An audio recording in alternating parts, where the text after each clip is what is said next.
Bronchial refers to the small airways of the lungs, and itis means inflammation. So bronchiolitis is inflammation of the small airways in the lungs.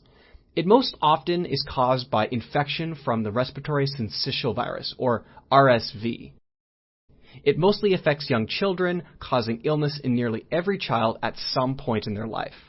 The name respiratory syncytial virus comes from the virus causing cells lining the respiratory tract to merge, forming a large multinucleated cell called a syncytia.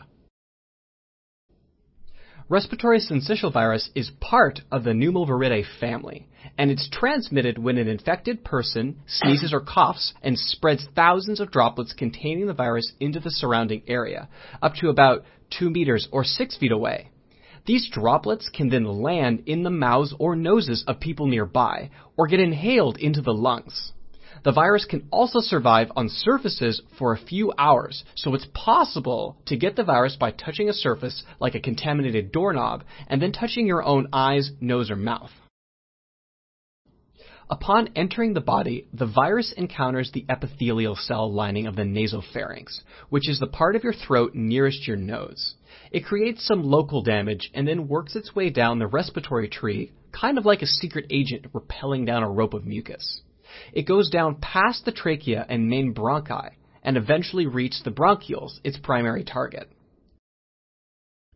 Respiratory syncytial virus is an enveloped virus with a linear negative sense strand of RNA, which means that once the virus enters its RNA into a respiratory epithelial cell, that strand has to get converted into a complementary sense strand in order to get translated. The cell is forced to use its energy and organelles to make viral proteins, basically turning it into a virus factory. The new viruses invade neighboring cells, creating multinucleated syncytia out of some while destroying others. The cellular destruction attracts nearby immune cells, like the natural killer cells, whose job it is to kill the virus-infected cells. Immune cells release various chemokines, which create an inflammatory reaction that makes epithelial cells secrete more mucus and makes the blood vessels in the walls of the airways more leaky. More immune cells and more fluid enters the damaged areas, creating inflammation and swelling. The extra fluid in the walls of the airway make the walls thicker and narrows the airway. Children typically have narrower airways than adults to begin with, so this additional narrowing of the airways affects them the most, and largely explains why they disproportionately suffer from bronchiolitis. In addition, dead cells and mucus slide into the airways, forming mucus plugs, which can trap air behind the plug. Over time, trapped air slowly diffuses into the bloodstream, and tiny airways collapse, a process called atelectasis. Sometimes the mucus plugs end up acting like one-way valves, allowing air to enter but not to escape the bronchioles. In other words, air keeps going in with each inhalation until the lungs are really inflated, but the air can't escape during exhalation. This is called air trapping. Both atelectasis and air trapping can sometimes be seen in different regions of the lungs at the same time, like in this chest X-ray. Atelectasis and air trapping both reduce the lungs' ability to bring in oxygen and get rid of carbon dioxide. Over time, a serious RSV infection can lead to hypoxemia, which is a decreased oxygen content in the blood. Although the main cause of bronchiolitis is respiratory syncytial virus, it can be caused by other viruses like adenovirus, human bocavirus, and human metapneumovirus. It can also be caused by other pathogens or viruses, like the bacteria Mycoplasma pneumoniae. Sometimes a severe bout of bronchiolitis may be due to more than one of these invaders attacking at the same time. Initially, bronchiolitis symptoms are similar to the common cold: congestion, pharyngitis, sore throat, and cough. If the infection becomes more severe, it can lead to symptoms like difficulties breathing, wheezing, and fever. If there's hypoxia, it can be especially dangerous for a child's developing brain, and the body's natural response is to increase heart rate and breathing in an attempt to deliver more oxygen to the brain more quickly. Over time, this can lead to exhaustion and requires hospitalization. Young infants with bronchiolitis can also experience central apnea, which is where they have short periods of time where they just stop breathing altogether.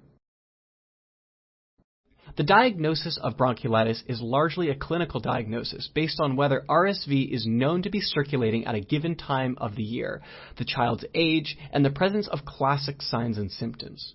Children at risk for bronchiolitis include those who weren't breastfed, those born prematurely, and those with neuromuscular disorders that can't easily clear their airways.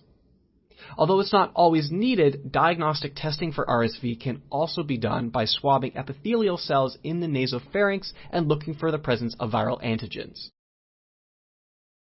There's no proven antiviral therapy for bronchiolitis, so treatment usually consists of supplemental oxygen and giving fluids to prevent dehydration.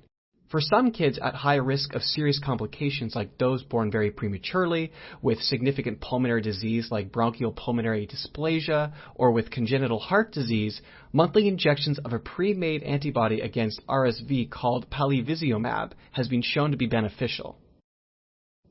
Alright, as a quick recap, bronchiolitis is inflammation of the small airways that typically affects infants and young children.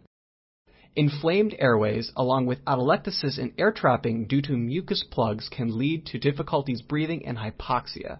Bronchiolitis is typically diagnosed clinically, and the treatment is supportive with supplemental oxygen and hydration.